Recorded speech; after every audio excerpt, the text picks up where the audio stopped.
Muito bem. Esse, portanto, é o primeiro capítulo, né? O primeiro capítulo que inaugura a obra No Mundo Maior, né?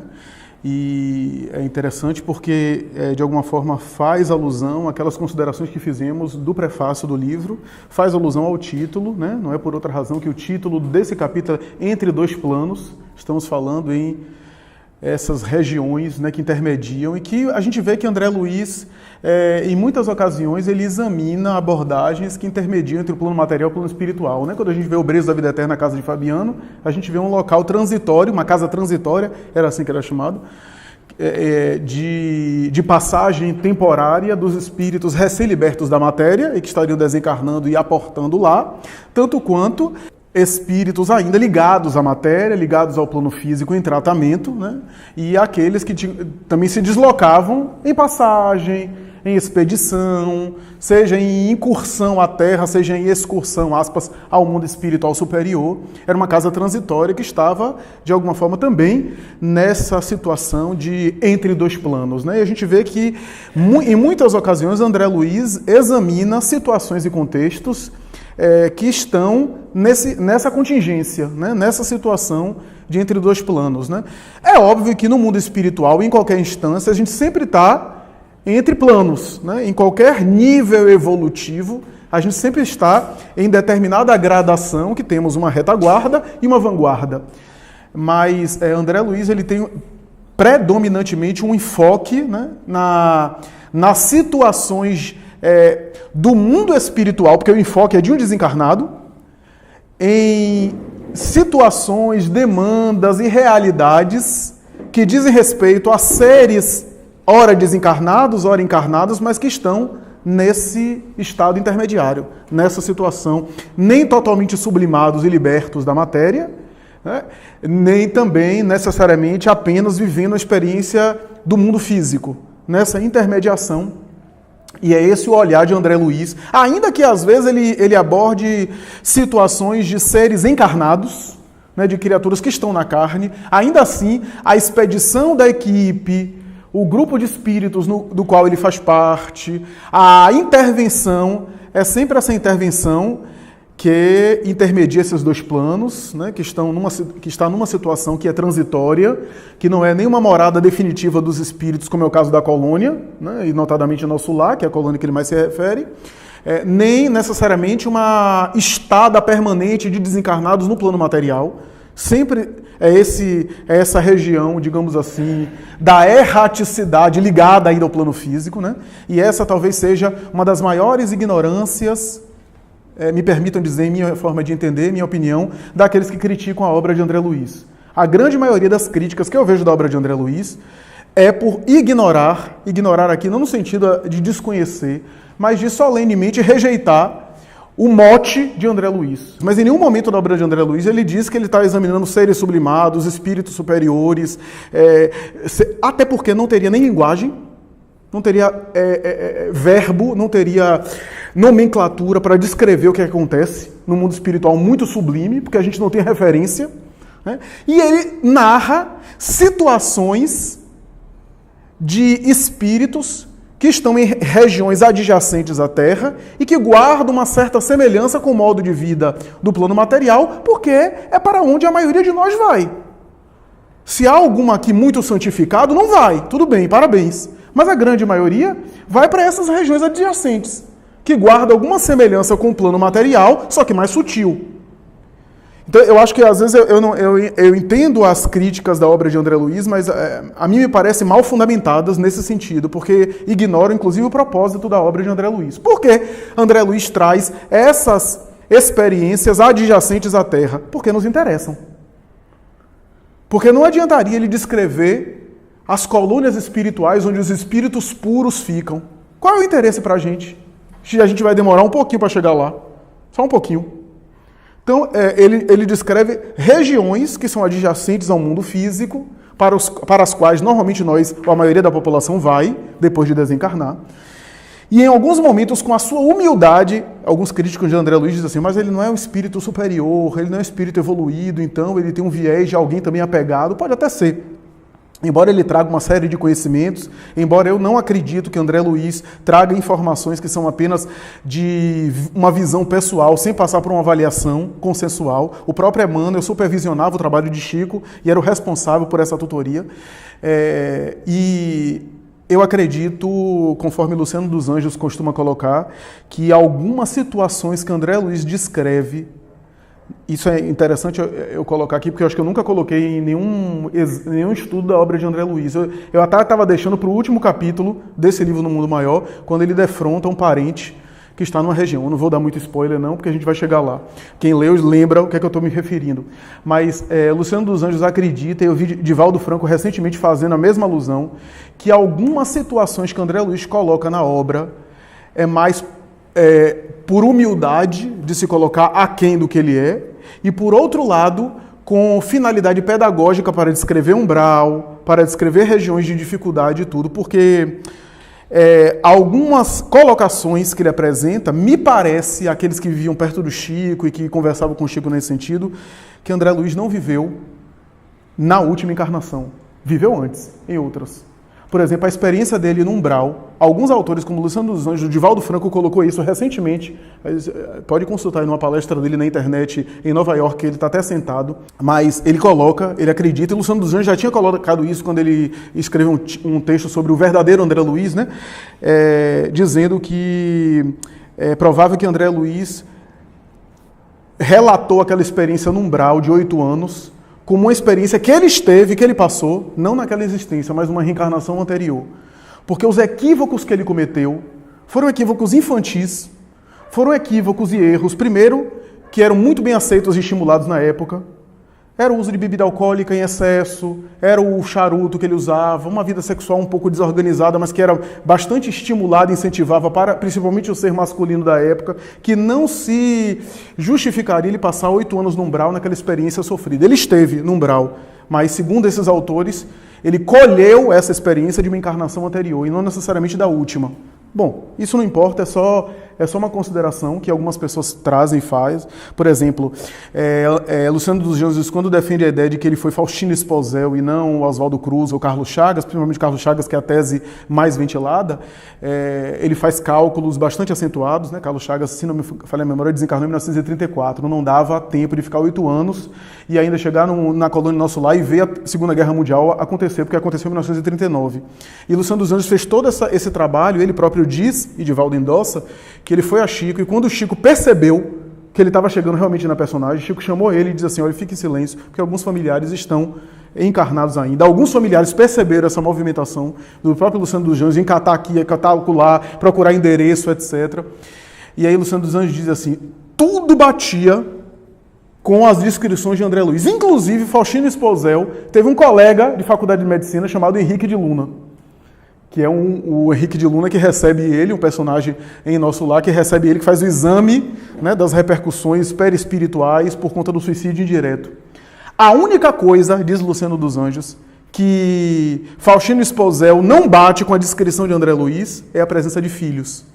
E aí Chico disse a ele que, de propósito, André Luiz fez isso. De propósito fez isso. Porque para ocultar a verdadeira identidade, e que aquela experiência de ter voltado a casa, encontrado a esposa casada por segundas núpcias, etc., ele viveu isso na encarnação anterior. Aquela perturbação, ele viveu isso na encarnação anterior, quando esteve em outra personagem, porque na última existência ele realmente não teve filho. Então ele colheu dele mesmo, só que em uma existência anterior, por isso que no prefácio de Nosso Lar, Emmanuel coloca debalde, ou seja, inutilmente, o pesquisador vai procurar a verdadeira identidade de André Luiz e não vai achar. Talvez por conta de propósito alterar algumas coisas para deixar oculta a personalidade.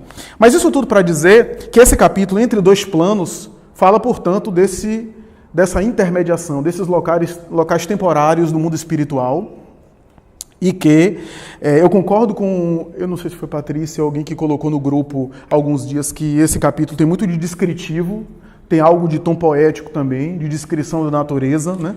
Lembremos que a natureza que André Luiz aqui está descrevendo é a natureza do plano espiritual, ou seja, é a visão do sol, é a visão da lua, é a visão das árvores. Né? Não vou entrar no mérito se são árvores que estão no além, ou se são árvores do mundo material, na visão de um espírito, que é uma visão mais aperfeiçoada. não conseguiria aqui definir, né? Pode ser uma coisa ou outra, porque existe vegetação no mundo espiritual descrita por André Luiz, existe. Mas às vezes em algumas situações ele descreve o Sol, que é o nosso Sol. Ainda que na visão de desencarnado que talvez vê contornos e nuances fluídicas que escapam aos nossos olhos. Por isso que é mais belo, né? É mais embelezado, né? Tem mais riqueza de cores e assim por diante. Né? Também concordo que não é só uma poesia que ele está fazendo aqui, ele está fazendo uma espécie de exaltação. O capítulo conclui fazendo uma apologia da prece, né? Fazendo uma referência de prece, e prece também é uma contemplação, a apreciação. Né? Então é interessante isso, porque em todo o capítulo ele faz uma espécie de reflexão poética em torno da natureza. O que é a prece, se não uma poesia? Né? Se não uma espécie de declamação, né, emocional. Né? E por isso talvez esse tom emotivo, esse tom sensível que o André Luiz faz descrevendo o tempo todo. Né? E é interessante que ele diz assim, logo no início, o quadro terrestre contrastava com o doce encantamento do alto. Eu estou me referindo aqui ao início do capítulo, tá? Que foi lido semana passada. Então é interessante o desencarnado ver o quadro terreno e o quadro espiritual e a atmosfera da natureza de maneira bastante diferente. Né? É interessante porque ele faz, inclusive, uma colocação que Joana de Anjos tem outra mensagem, quando ele chama a atenção da lua, que ele diz assim, aquela mesma lâmpada, se referindo à lua, suspensa, clareara o caminho dos seres primitivos, conduzira os passos dos conquistadores, norteara a jornada dos santos. Joana tem uma mensagem que diz isso, né? Que a mesma lua que a gente está vendo hoje é a lua que viu Jesus nascer, é a lua que viu Hitler nascer, é a lua que viu santos e homens hediondos, né, praticarem atos heróicos e atos destrutivos. Né? É o mesmo astro, né, é a mesma estrela, só que em épocas diferentes. Né? E interessante que ele diz, solitária e alvinitente, nos trazia a ideia da tranquilidade inexpugnável da divina lei. A ideia de que a lei divina tem algo de, eu já comentei isso em outro capítulo, né? De fazer o seu papel. Ou seja, a lua faz o seu papel o tempo todo. O sol faz o papel o tempo todo. Né? Então é interessante porque essa ideia de fazer a sua tarefa, né? É algo que... Jesus se refere isso a uma passagem do Evangelho, né? Sede perfeitos como o perfeito é o vosso Pai Celestial, que faz chover sobre os bons e os maus, que faz nascer o sol sobre os ingratos e os justos.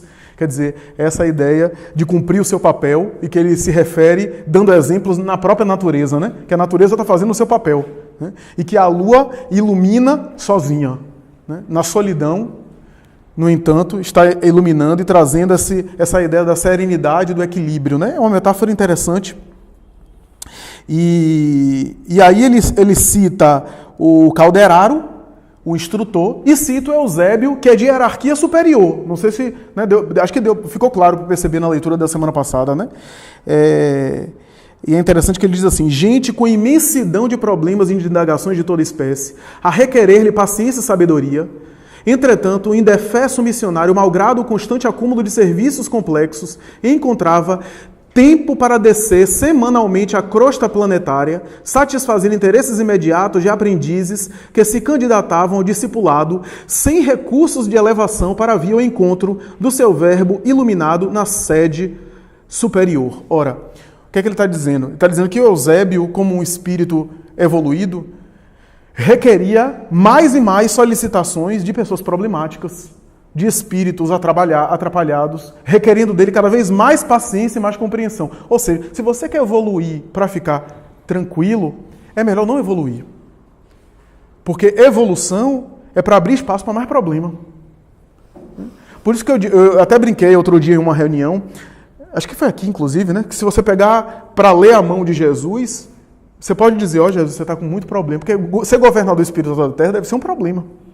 Ou seja, à medida que o espírito evolui, mais desafios tem. Eu estava lendo uma mensagem de C.S. Lewis, né, que é um teólogo que eu gosto muito, ele é protestante, mas para mim foi o maior teólogo do século XX, e ele costumava dizer que cristianismo não é uma religião que ele recomendava se a pessoa quiser conforto.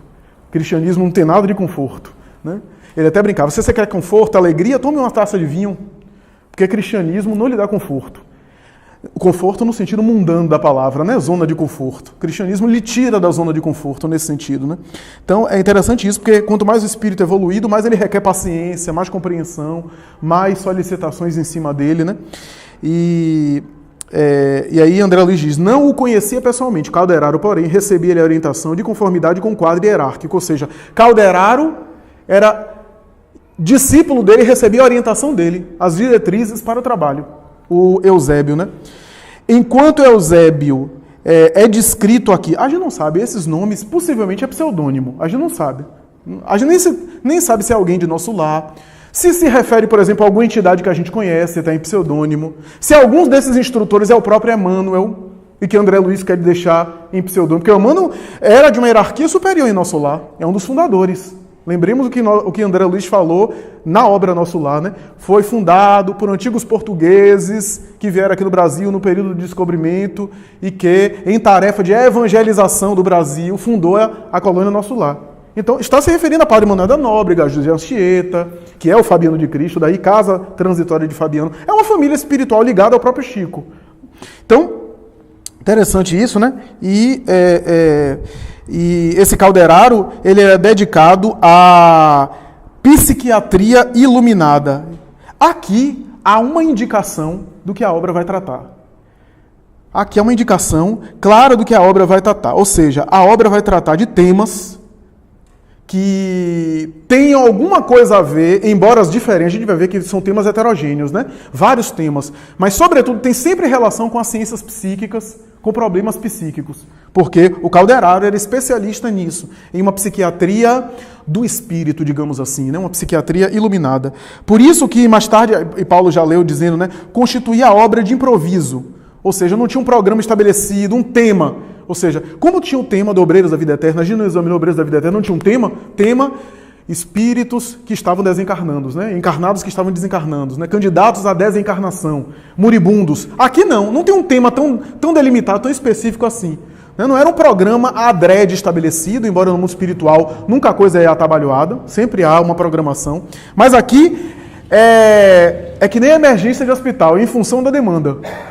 Né? Age em função da demanda. Surgiu uma demanda que é da alçada dessa instituição que Eusébio coordena, se prepara para. Mas o que a gente pode entender do que vai ser tratado na obra no mundo maior é que tem sempre a ver com essas dimensões psíquicas. E a gente vai ver isso na obra. Porque sexo, capítulo 11, tem a ver com dimensões psíquicas. Esquizofrenia, que tem um caso de esquizofrenia que a gente vai examinar, tem a ver com dimensões psíquicas. A casa mental, que é um capítulo conhecido no mundo maior, tem a ver com dimensões psíquicas. Então a gente vai ver sempre essa relação cérebro-mente, né? Há vários comentários de Calderaro, da psiquiatria, de Freud, de Jung, e a gente vai, né, ter a oportunidade de examinar isso. Então é interessante a gente perceber isso, né, que apesar das demandas variadas, né, e são demandas, né, bem variadas, mas sempre tem relação com algo da mente. Né? Para isto, o missionário atuante era compelido a conhecer profundamente o jogo das forças psíquicas, com acendrado devotamento ao bem do próximo. É difícil a gente entender o que é que essas forças psíquicas, né? Porque o mundo mental, para nós encarnados e para a ciência acadêmica nossa, ainda é muito complexo. A ciência ainda está engateando, a gente ainda conhece muito pouco do mundo psíquico, do mundo mental, consciente, inconsciente, tudo isso ainda é algo muito incipiente para o nosso conhecimento. Né? O mundo mental é muito vasto, muito difícil ainda de a gente compreender. E ele está dizendo aqui que o instrutor conhecia dominava de maneira acentuada o jogo das forças psíquicas, né? Aglomeravam-se algumas centenas de companheiros temporariamente afastados do corpo físico pela força liberativa do sono. Aqui há uma questão interessante que é a emancipação da alma, o desdobramento, e aquela velha colocação que a gente já trouxe aqui de que há reuniões no além-túmulo com seres também emancipados da matéria, que pode aproveitar alguma coisa dessas reuniões, que pode assimilar alguma coisa desse contato com instrutores espirituais. E essas reuniões são mais frequentes do que a gente imagina. Quase sempre a gente não guarda lembrança ao voltar à matéria, né? Porque nem sempre é produtivo guardar lembrança. Às vezes fica com alguma reminiscência, alguma cena, sonhei com alguma coisa, parecia que eu estava numa reunião, parecia que eu estava assistindo uma palestra, parecia que eu estava com um grupo assim, que estava fazendo parte. Quantos de nós já não sonhamos, já não vivemos essa experiência, né? São reminiscências de algum contato, de alguma reunião. Se a gente se preparar mais durante o sono, não apenas a nossa lucidez, a nossa nitidez vai ficar mais acentuada, mas, independente disso, a gente vai participar mais desses encontros, ainda que a gente não guarde lembrança ao acordar. A gente não guarda lembrança, mas guarda o sentimento, a sensação. Então, aquelas disposições de espiritualização, de melhora, ficam mais acentuados ao voltar desse encontro, ainda que a gente não lembre de nada. Né? Ideias em torno da nossa melhora moral, dos trabalhos que a gente realiza aqui no plano físico, até das questões pessoais, né? De problemas familiares, problemas domésticos, problemas materiais, tudo isso, né? Como resultado dessa emancipação da alma. Né? E aí André Luiz, né, escreve aqui, a princípio recebe-nos a influência inconscientemente, em seguida, porém, fortalece a mente, devagarinho, gravando-nos o concurso na memória, apresentando ideias e alvitres, sugestões, pareceres e inspirações beneficentes e salvadoras através de recordações imprecisas. Essas viagens astrais, essas emancipações que ficam mais, né, acentuadas. Né? Então é interessante a gente examinar esses encontros, né? E André Luiz, em toda a sua coleção de livros, traz sempre episódios dessa natureza, né? Instrutores reunidos desencarnados e alguns encarnados também, libertos pelo sono, fazendo uma espécie de preleção, de oração, de orientação, né? Dando algumas minudências, né? Considerando. E ali estão tanto pessoas com o perfil do desencarnado como encarnado, com o perfil de aproveitar alguma coisa da palavra do instrutor. Né?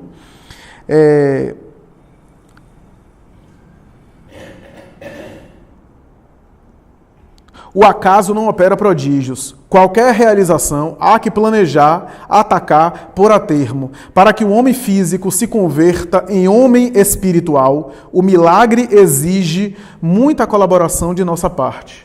Então, quer dizer, os mentores espirituais, os benfeitores, têm essa compreensão maior, né? Que a espiritualização absoluta do homem, do indivíduo, não se operará de inopino, de um momento para o outro. Eles compreendem, eles têm essa tolerância, essa compreensão, porque já transitaram sobre os nossos passos, né? Já estiveram no sono da ilusão, como foi colocado aqui na prece. Né? Achei interessante isso, né? O anestésico que a gente fica da ilusão do mundo material, né? Do jogo das aparências. Né?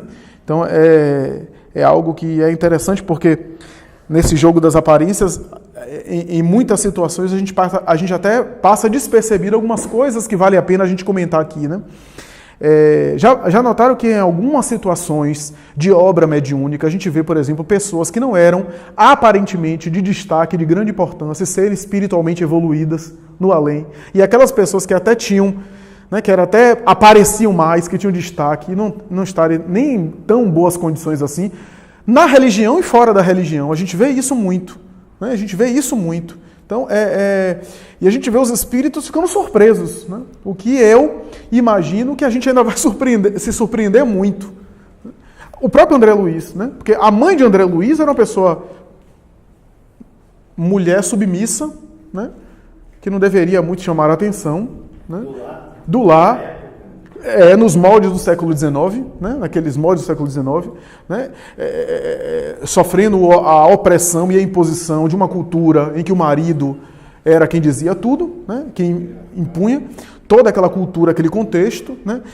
Era vista como uma pessoa emocional demais, sentimental demais, mas no plano espiritual era a maior de todas. Né? Um filho médico, bem-sucedido, o outro, um comerciante próspero, e ela era a criatura que estava em menos evidência. Então, eu acho que a gente vai se surpreender quando a gente desencarnar. Aliás, tem um trecho muito rápido do Livro dos Espíritos que eu acho belíssimo, quando o Espírito de Verdade diz assim para Kardec: Jesus era carpinteiro e Herodes era rei. Herodes era rei e Jesus era carpinteiro. Então, esse jogo do mundo material, né, que às vezes... Eu não estou falando aqui apenas do aspecto monetário, financeiro, do poder temporal, não. Em qualquer situação, né? Inclusive em pseudo-espiritualidade. Quantos oradores, por exemplo, são vistos como espiritualizados e não são? Às vezes estão reparando o mau uso da palavra, agora retornando, falando. E não necessariamente porque tem um verbo iluminado, inspirado. Corrompeu muita gente com a palavra e agora está voltando para refazer. Assim na oratória, assim na mediunidade, né?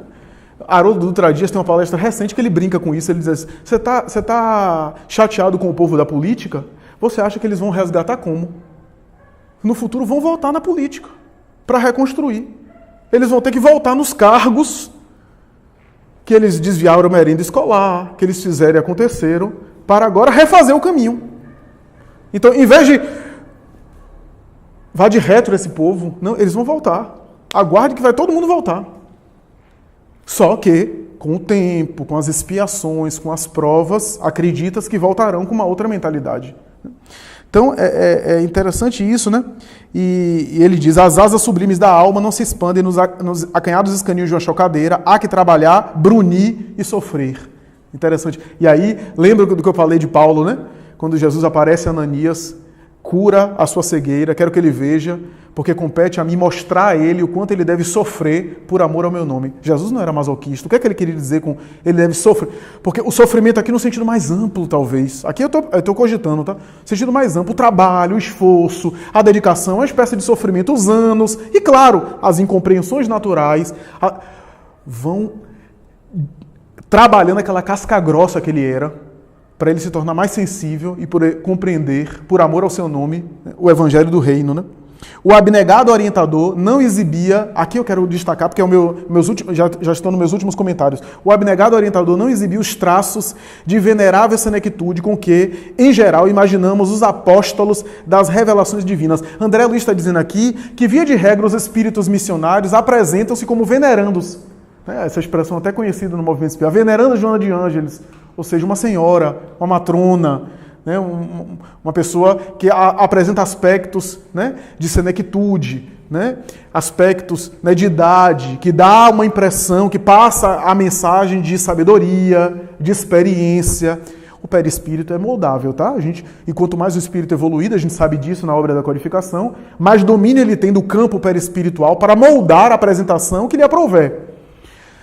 Mas André Luiz está aqui fazendo uma alusão bastante interessante de que, via de regra, ele via os espíritos grandiosos com esse aspecto de anciãos. Não era o caso de Eusébio. E é interessante aqui, mostrava-se-nos com a figura dos homens robustos em plena madureza espiritual. Os olhos escuros e tranquilos pareciam fontes de imenso poder magnético. Contemplava-nos sorridente, qual simples colega. Eu me lembro de Emmanuel, que aparecia sempre com as vestes de romano e com a figura do senador Publio Lentulus, né? E não necessariamente como um ancião. Ele gostava, porque ele emocionalmente se identificava com aquela encarnação na qual ele fracassou, né? Ele teve o processo de Jesus nas mãos. Quem leu há 2000 anos sabe disso. Ele era mais poderoso que Pôncio Pilatos. Na Judéia, ele tinha mais poder do que Pôncio Pilatos. Com uma palavra dele, ou com uma intervenção dele, ele poderia mudar o processo da crucificação do Cristo. E ele prefere aparecer com essa... Aqui para nós, do ponto de vista material, aquelas vestes romanas não são nada funcionais, não são nada práticas, tem vestes muito mais confortáveis e práticas, atuais, que ele poderia se vestir perispiritualmente, mas estamos falando de uma tecedura psíquica, né? Estamos falando de uma tecedura espiritual. Ele gosta emocionalmente de se apresentar daquela forma, né? Poderia ter vindo com o Padre Manuel da Nóbrega. Padre Manuel da Nóbrega. Uma batina, né? Que é o último dele. Exato. Então a gente tem essa... Mas por que essa preferência? Né? Por conta dessa ligação mesmo, né? E aí, por fim, a alusão que André Luiz faz sobre a prece, que eu acho belíssima, a prece do orientador, né? Do espírito, belíssima, né? Você veja que essa é uma prece de rogativa. André Luiz, inclusive, coloca isso. Veja como a rogativa de um espírito evoluído é diferente das nossas rogativas. Até na rogativa eles são, né, bem diferentes, né? Porque está lá no livro dos Espíritos, rogar, louvar, agradecer. Até o pedir dos espíritos evoluídos tem outra qualidade, é outro nível, né? A forma deles pedir, né? Pedir forças, pedir robustez moral, né? A ideia, quer dizer, e André Luiz faz questão de descrever os efeitos da prece na atmosfera espiritual, entre os presentes, envolvendo o próprio instrutor que ficou mais iluminado ainda, né? Descreve aquelas cores, aquelas coisas todas, para que a gente tenha uma ideia do efeito da prece. E, para mim, um dos pontos altos é a última frase, né? Quando ele diz que... reconhecendo na prece, mais uma vez, não só a manifestação da reverência religiosa, senão também o recurso de acesso aos inesgotáveis mananciais do divino poder. Eu tenho dito recentemente que prece é como se fosse conexão Wi-Fi. É um acesso. Você acessa para você receber, você baixar, você fazer o download. Então pressa é essa banda larga que você tem acesso, que você alimenta, que você recarrega as baterias. Não, pressa não é uma reverência religiosa, porque Deus não precisa da sua reverência. Né? Deus não precisa da sua gratidão. A gratidão é bom para você, porque quando você é grato, você passa a ter um olhar de satisfação maior do que o mundo. Porque a pessoa que não é grata, você pode dar o planeta para ela, ela vai continuar insatisfeita. Então a gratidão não é bom para Deus, né? É bom para o indivíduo. Como também a humildade na prece, não é bom porque Deus não gosta de que a gente se humilhe para Ele, não é isso. Né? É a disposição emocional que o indivíduo se coloca no momento da prece e que aí ele acessa o recurso aos inesgotáveis mananciais do divino poder, esses mananciais em que nós podemos acessar. Né? Então, eu acho que é mais ou menos essa a ideia, no capítulo 1, entre os dois planos, né? Vamos socializar a palavra. Bom, boa noite, pessoal. O primeiro comentário que eu queria fazer é sobre essa reflexão que André Luiz faz, né? Se ele tivesse tido essa oportunidade de ter também essa oportunidade de iluminação, de ter também essa reunião para, de certa forma, receber essas bênçãos, esse reforço, o quanto que isso daí não seria positivo, né, na transformação dele. Isso me fez lembrar a obra 2000 anos, em que Públio Lentulus, que o Flávio até chegou a começar a comentar, ele tem um diálogo com Flamínio Severus, um amigo seu, e ele tem um sonho que ele volta aterrorizado desse sonho. Ele sonha com uma similitude de feições dele com o próprio bisavô. E ele no sonho vê o bisavô, que houvera sido cônsul de Roma, se comprazendo na punição dos seus próprios inimigos e com requintes de crueldade, de chegar a arrancar os olhos dos inimigos, sem a menor necessidade para fins judiciais, digamos assim, de penalidade, mas por pura crueldade. E ele volta assombrado. E é exatamente o que André Luiz em seguida comenta. Eles marchariam depois dessa reunião, dessa assembleia, desassombrados para frente, ou estacionariam ao contato dos primeiros óbices no seu iluminativo? Que é justamente essa reflexão que Públio Lentulus faz, né? Nossa, se realmente esse sonho que eu tive é revelador, e aí Flamínio tenta tirar aquela ideia da cabeça dele, você é louco, né? Você confia em nossos deuses, isso daí não existe, que você foi bisavô, coisa nenhuma. E assim, ao mesmo tempo que aquilo, como foi o caso, né? Uma lembrança para que ele tivesse essa ideia bem clara na cabeça dele, para que ele não voltasse a errar nos mesmos pontos, ou seja, marchando desassombradamente para frente, pode deixar ele mais deprimido e amofinado com o sentimento de culpa daquilo que ele tinha sido, né? Daquilo que ele tinha feito. E um outro aspecto interessante que eu achei nesse finalzinho do capítulo, muito importante, é quando ele diz assim: a civilização puramente científica é um Saturno devorador, e a humanidade de agora se defronta com implacáveis exigências de acelerado crescer mental. O Livro dos Espíritos, no livro 3º, se eu não me engano, na Lei de Sociedade, Allan Kardec vai dizer o que é realmente um povo civilizado, né? Faz essa pergunta para os espíritos. E aí os espíritos dizem que não é aquele que teve mais brilhantismo na intelectualidade ou que racionalmente conseguiu ascender. Porque nós tivemos muitas civilizações que fizeram isso e que moralmente se decaíram. O povo realmente civilizado é aquele que consegue se aproximar da humanidade em direção a Deus. E eu achei este alerta muito interessante para que a gente não perca de vista que a inteligência e a ciência nada mais é que um meio para nos aproximar da divindade, né? E é o que, um pouquinho antes aqui ele diz, ninguém se engane, né? A modificação do plano mental, ela é fruto do tempo, do esforço e da evolução. Então, todas essas experiências que a gente tem, o aproveitamento ele é bastante individual e a pressa é apenas nossa, né? Basicamente isso.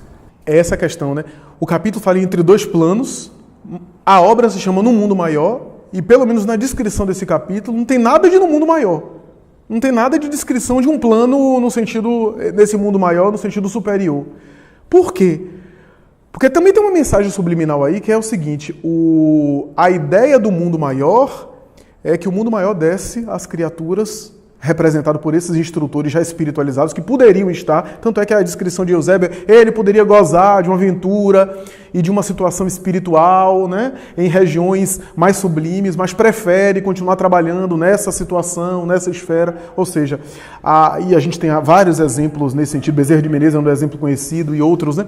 A ideia de que o mundo maior é mundo maior porque esses indivíduos que representam esse mundo maior descem aos planos menores onde nós estamos, né? E o exemplo maior foi em Jesus. Quanto mais ele desceu às criaturas para conviver conosco, maior ele ficou, né, aos nossos olhos, e é por isso que ele era tão grande assim, porque descia ao plano menor, né? Então isso é muito interessante a gente pensar, né? 3 coisas que eu queria falar. É muito bacana esse negócio da gente estar estudando em grupo, porque determinadas sutilezas que a gente não apanha ao longo de muitos estudos, leituras, passam desapercebido. Paty fez essa referência agora, há 2000 anos, e eu não lembrava desse detalhe, Paty, da ligação de... Eu lembro de que ele era o avô, né? E eu não me lembrava da crueldade com a cegueira. E na própria 2000 anos, mais à frente, ele vai ficar cego, inclusive quem vai cegar é o próprio filhinho, né? Marcos, né? Já adulto, etc. Ou seja, ele já faz o resgate ali, né? E eu li essa obra algumas vezes, porque é uma obra que eu gosto, mas nunca peguei essa sutileza. Veja que interessante, né? Eu queria fazer uma consideração aqui sobre as orações, mas antes, o Flávio me levantou uma questão aí que eu queria te perguntar, Flávio. Veja só. Você falou que André Luiz está ainda em nosso lar, porque qual é a referência que a gente tem? Ele com certeza está em nosso lar. Será que ele não está em outra colônia? Será que ele não está em outro plano? Por quê? Porque eu tenho a percepção que à medida que ele vai evoluindo nas obras, que ele vai desenvolvendo tarefas mais importantes, muito mais importantes, mais sublimes, mais, né, que requer um afinamento espiritual mais superior. Então, eu tenho a impressão que isso já não acontece mais na atmosfera do nosso lar. Eu imagino que ele já esteja em colônias superiores. Obviamente, veja, alguns indícios, por exemplo, ao longo das obras sucessivas dele, ele não usa mais aquela linguagem do bonus hora, uma série de características que eram muito peculiar no nosso lar. Ele já não usa mais isso, já está muito acima disso, os veículos que utilizam para se locomover, etc. Claro que se a gente olhar lá, os mentores que trabalham no nosso lar, né, eles provavelmente já estão muito desprendidos, não tem essa necessidade de estar calculando em bônus hora. Então, se a gente vê o ministro da reencarnação, o ministro, eles não estão lá preocupados mais, eles já superaram essa questão do bônus hora, porque o bônus hora era uma necessidade de meritocracia trazida da Terra. Então, espíritos recém-desencarnados tinham necessidade de compreender que era com trabalho, né, que se remunerava a ascensão. Então criou-se esse conceito, e aí os espíritos que estão trabalhando naquele ambiente lá, que são superiores, não têm essa preocupação. Obviamente pode ser que André Luiz esteja assim, mas eu tenho a impressão, as minhas leituras, e agora você me faz repensar a questão. Para mim, André Luiz já estava vivendo em outras esferas, né, da espiritualidade. Então, não sei se você quer que eu veja a oração, ou responde logo e depois eu volto com ela. Quer responder logo ou eu concluo? Vá concluir. Pronto, aí eu queria que você me falasse sobre isso aí, comentasse isso aí. Eu vou me ater aqui à questão da oração. Tem muita coisa bacana aqui, mas a oração arrogativa, né? Muito bem lembrado por Flávio. Aqui tem uma sutileza nela que nos ajuda bastante, né? A gente que desenvolve uma série de trabalhos, que a gente precisa fazer oração, precisa direcionar o pensamento. Se observarmos, ele já está preparando o terreno psicológico, espiritual, dessa pequena assembleia que vai acontecer, né? Eu estou pequena, só 1.200, né? São 1.200, é uma pequena assembleia. E ele já vai preparando, porque se olhar o discurso dele, ele fala na terceira pessoa do plural, né? nós isso, nós aquilo, vamos nos dar, blá, blá, blá, mas se prestarmos atenção em cada um do que ele fala, ele está se referindo exatamente às dificuldades que esse grupo ainda vive. Vejam só um trecho aqui, ó.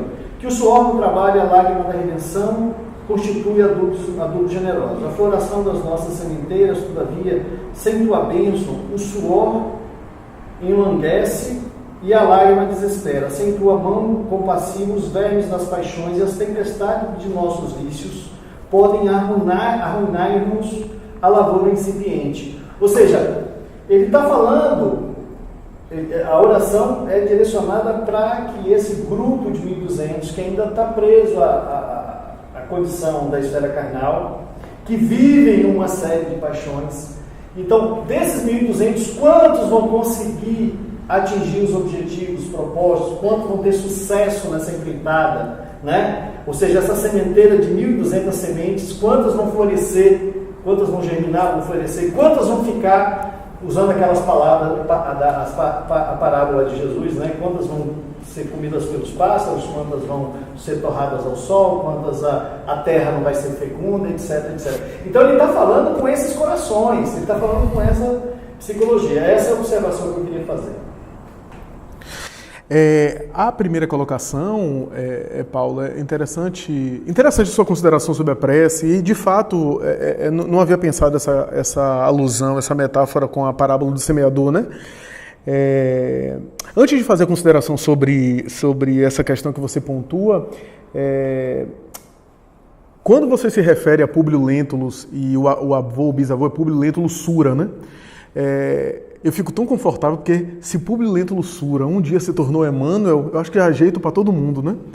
Porque, em verdade, ele saía realmente conquistando e cegando as pessoas. E veja a relação de Emmanuel com essa questão. Ele morreu com Flávio, ambos cegos, né? Flávio é Chico Xavier. Chico Xavier, na última encarnação, teve cegueira, viveu o processo da cegueira. Então você veja que espíritos ligados, né, a um processo. E Chico costumava responder em entrevista, quando perguntava ele sobre a cegueira, ele dizia assim, vestígios de uma antiga aprovação, de um antigo débito.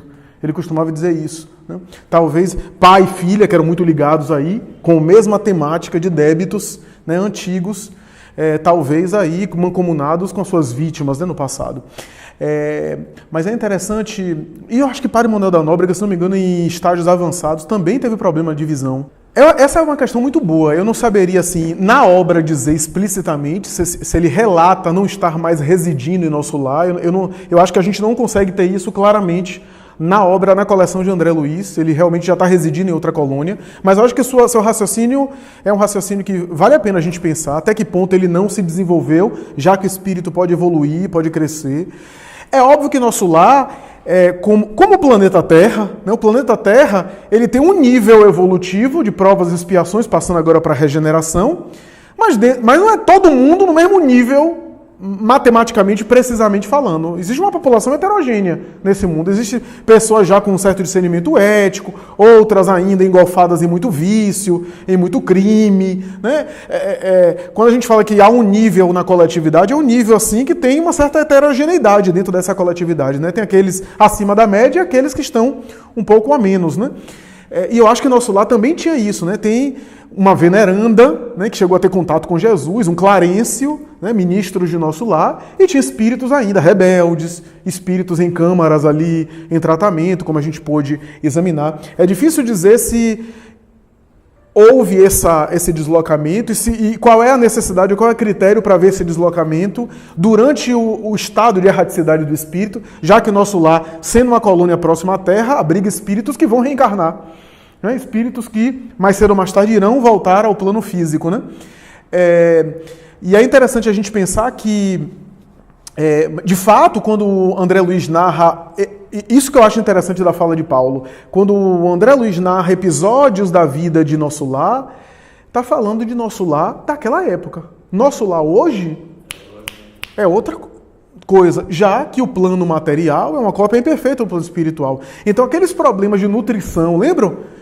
capítulo 17, 18 e 19 de Nosso Lar. Problema de nutrição, o povo rebelde porque ainda tinha necessidades, aspas, gastronômicas e tinha que dar sucedâneos fluídicos para ter uma certa sensação de saciedade, porque o apelo do estômago ainda era muito forte, né? Tem um capítulo belíssimo, no capítulo 18, Amor, Alimento das Almas, né? Que é uma conversa de Dona Laura com outros espíritos. Eu contei isso em palestra anterior. Parece que o povo não lê esse capítulo, porque o próprio capítulo, André Luiz fica inquieto com essa coisa de sopa, de caldo reconfortante, e ali há a explicação no capítulo, na obra. Dona Laura chama e diz assim: André, tudo isso é temporário. São expedientes fluídicos que o espírito manipula enquanto a gente ainda está nesse apego transitório, porque embora a inclinação ocorra pela matéria ou na matéria, a tendência é da alma. Então a alma sem a matéria aspas, sem o corpo, continua tendo uma tendência, mas não tem um corpo. E aí, sentindo falta, como não há violência em nenhum lugar do universo, nós vamos preparando o espírito. E aí ela conclui dizendo assim: mas o que é que alimenta os espíritos mesmo é o amor. O amor é o alimento das almas. Enquanto a gente não está integrado totalmente no amor de Deus, a gente precisa desses intermediários. Quando a gente estiver irmanado no amor de Deus, esse vai ser o nosso alimento psíquico. E a gente vai dispensar qualquer alimento material, porque fluidicamente é também material, aqui nesse plano. Então, André Luiz não está defendendo a ideia de fazer um plano espiritual materializado, com os mesmos hábitos da Terra, não. Então, eu acho isso interessante, Paulo, essa consideração que eu estou fazendo, porque eu acho difícil a gente concluir, a gente definir, mas Nosso Lar abriga essa heterogeneidade. Eu acredito que houve muita evolução também em Nosso Lar, muita espiritualização em Nosso Lar, porque André Luiz se refere a épocas lá recuadas, né? Épocas do início de Nosso Lar, onde houve rebelião, onde houve ainda insubordinação, né? Por conta ainda do nível de consciência, né? Do estágio ainda em que as criaturas estavam. Né? Jorge Trindade. Essa pergunta de Paulo, eu fiquei pensando aqui. A gente poderia fazer uma comparação aqui no nosso plano, né? A partir do momento de um espírito que vem encarnando em Salvador ou no Rio de Janeiro, e o processo evolutivo dele durante, botar 80 anos, ele teria que mudar de outra cidade para evoluir. Eu acredito que não, justamente por isso, porque dentro da cidade há várias oportunidades evolutivas, né? Da própria cidade que ele está. Ele não precisa ir para Nova York ou a Índia para evoluir, sabendo que ali ele tem opções. E como você bem falou, Nosso Lar, vocês têm espírito, desde espíritos primitivos, né, rebeldes, até o espírito que tem contato direto com Jesus. Então é uma gama de heterogeneidade de espíritos que é impressionante, né? Então nesse caso, para mim, eu não penso que poderia ter mudado, porque André Luiz está no processo evolutivo. O que eu marquei aqui nesse capítulo foi sobre esse processo evolutivo do progresso espiritual do ser, né?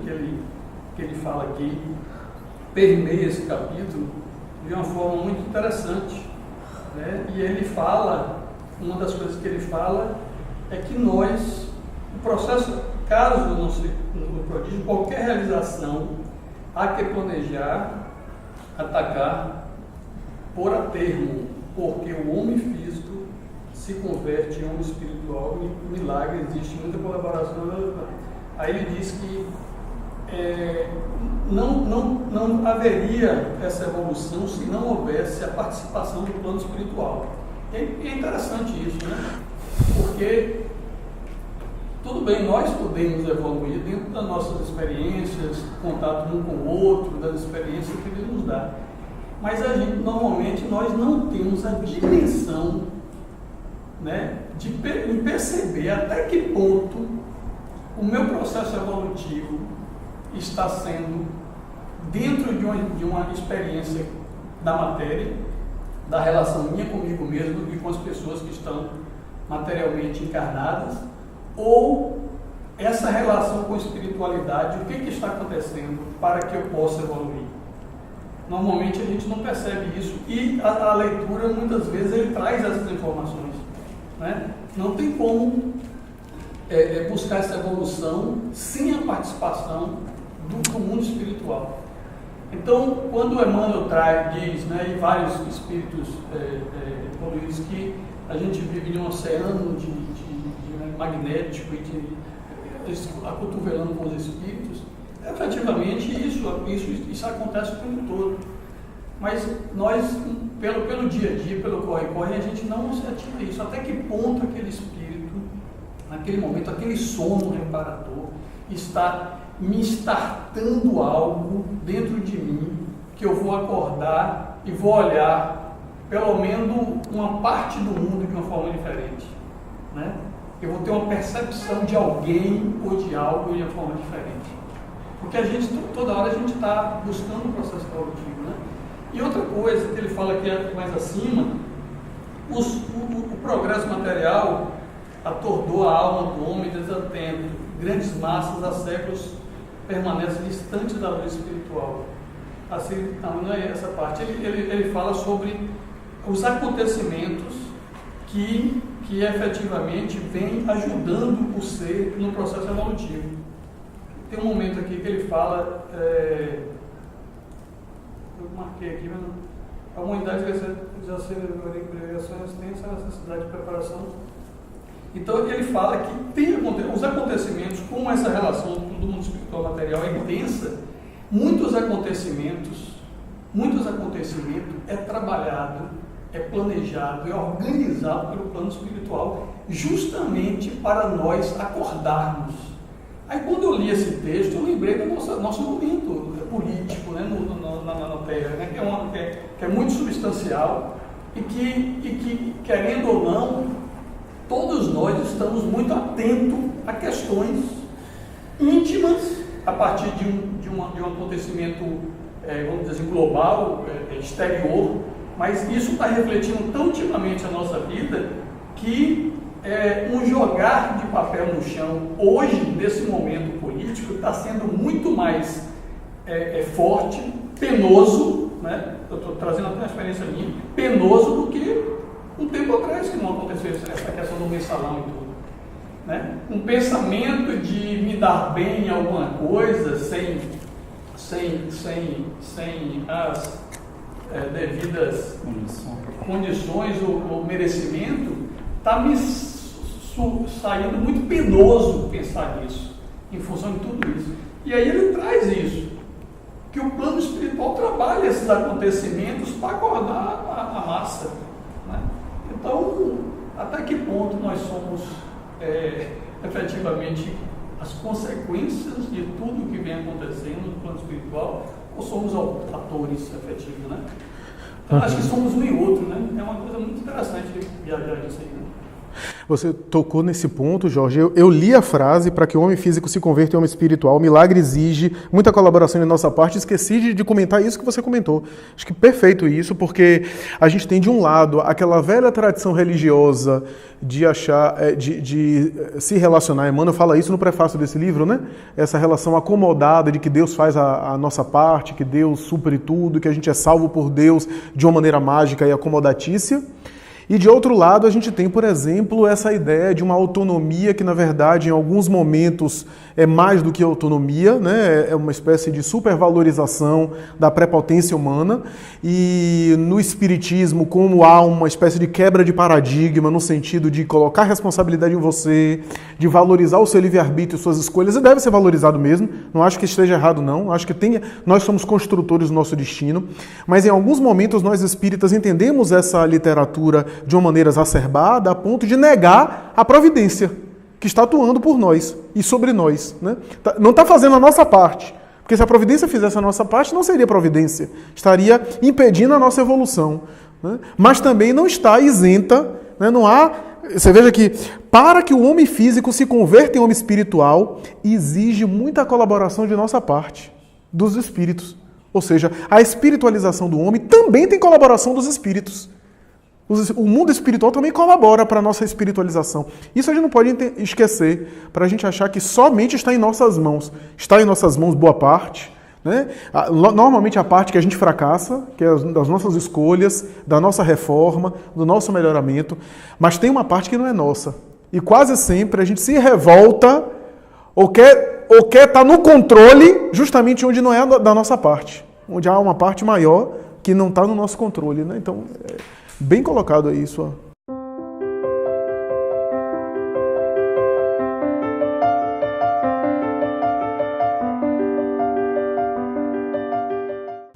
Acho que tem a ver com essa questão dos espíritos superiores, né? Quando dão uma mensagem para a humanidade, fazendo considerações daquele tempo, mas também colocando um conteúdo que seja atemporal, ou seja, que tenha regime de atualidade para qualquer momento. Não estamos vivendo identicamente o que estava acontecendo no mundo naquela época, mas situações semelhantes, né? O progresso material avassalador, galopante, né? E eu acho que a alusão que André Luiz faz aí é uma alusão muito interessante, no sentido de que não apenas em 47 anunciando o que está acontecendo agora, como também fazendo alusão ao que estava acontecendo na época, ou seja, tem essa dupla mensagem, né? Em outras palavras, ele está dizendo que o progresso material é muito bom, o progresso tecnológico é muito bom, mas não resolveu. Trocando em miúdos, não resolveu. Não resolveu. E a gente está vendo os problemas aí. Por isso essa saturação do mal que Jorge comentou, né? Que é uma espécie de sintoma da transição, né? Da mudança. Quer dizer, é tanta corrupção, é tanta coisa, etc., que afeta o nosso universo mais micro, a ponto de a gente querer ser mais honesto, cobrar mais honestidade, como eu comentei brincando, né? Do condomínio, né? A gente parar a corrupção do condomínio para a gente, de alguma forma, refletir no Congresso Nacional, por exemplo. Então, porque saturou tanto, foi necessário ir tanto ao fundo do poço, que normalmente esses períodos de transição parecem que estão piorando as coisas, ou parece que está pior por conta disso. De ter que se saturar do mal para romper aquele paradigma, né? Abrindo espaço para um outro paradigma. Em todos os momentos da evolução planetária, sempre houve períodos dessa natureza, essas crises, né? Essa crise não é única, isolada, sempre houve. E essas crises sempre foi assim. Chegar ao mar. Na época de Jesus, a gente estava vivendo uma crise. Imagine como é que era na época de Jesus. Como é que era a sociedade na época. A violência, todas as coisas que aconteciam, né? Ele veio numa época de transição. Não era transição para mundo de regeneração, mas era de transição também. E por isso ele anunciou, e eu acho que a mensagem de Jesus anuncia essa transição que está acontecendo hoje. Como se ele falasse na época dele, anunciando o processo que está acontecendo, que já estava acontecendo naquele momento. A transição começava a partir do Cristo. Começava. Né? Porque tanto é que na própria obra da codificação tem textos também falando sobre a transição, século XIX. Então eu acho que primeiro, repetindo, a gente está no período que Chico psicografava de uma maneira mais abundante. A década de 40 e 50 foi uma época muito fértil. Né? Teve anos que Chico psicografou 2, 3 obras dessa de fôlego. Era Romance de Emmanuel e obra de André Luiz ao mesmo tempo. Né? Era coisa assim de, em 6 meses, 2 obras. Obras dessa de fôlego, né? Porque o Prefácio de Emmanuel é o final, né? Ou seja, foi psicografado antes de 47, desse período de 47, né? O Prefácio de Emmanuel é o último texto, né? Que ele escreve no final, depois que a obra está concluída, obviamente. Então, tem essa alusão e tem esse comentário de que, já antecipando os tempos atuais, que o progresso tecnológico, o progresso material é muito bom, mas não resolve. O que resolve é a mudança de sentimento. E a mudança de sentimento é sempre mais difícil.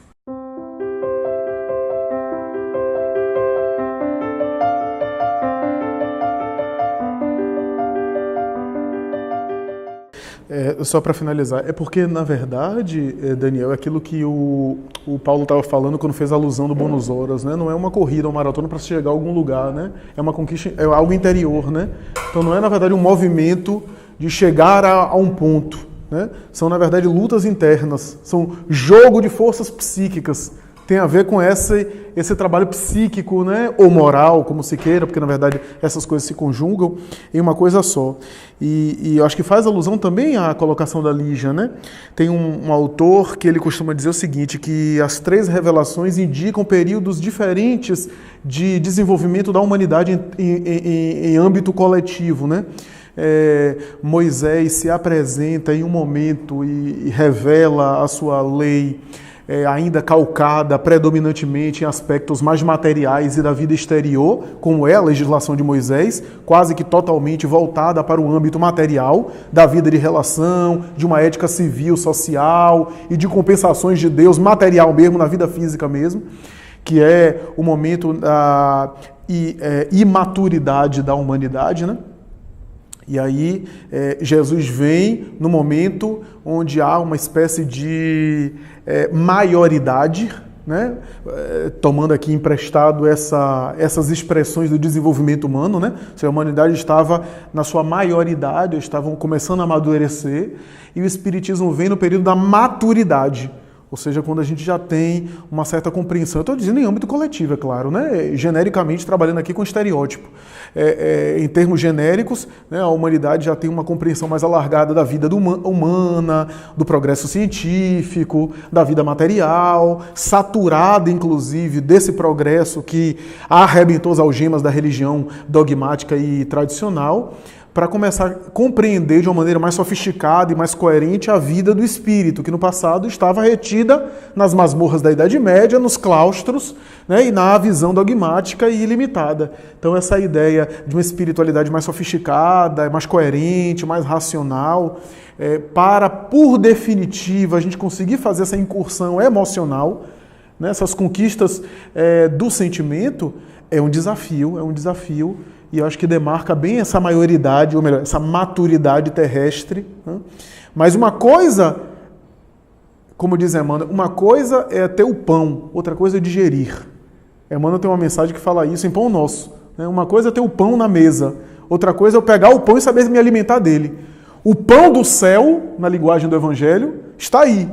Né? Mas cabe a nós saber digeri-lo, saber se alimentar dele, saber se nutrir dele, né, saber como dessedentar a nossa sede e assim por diante. Né? Não basta apenas ter o alimento, é necessário saber alimentar-se, como se alimentar e de que forma. Né? Então, isso é interessante, né?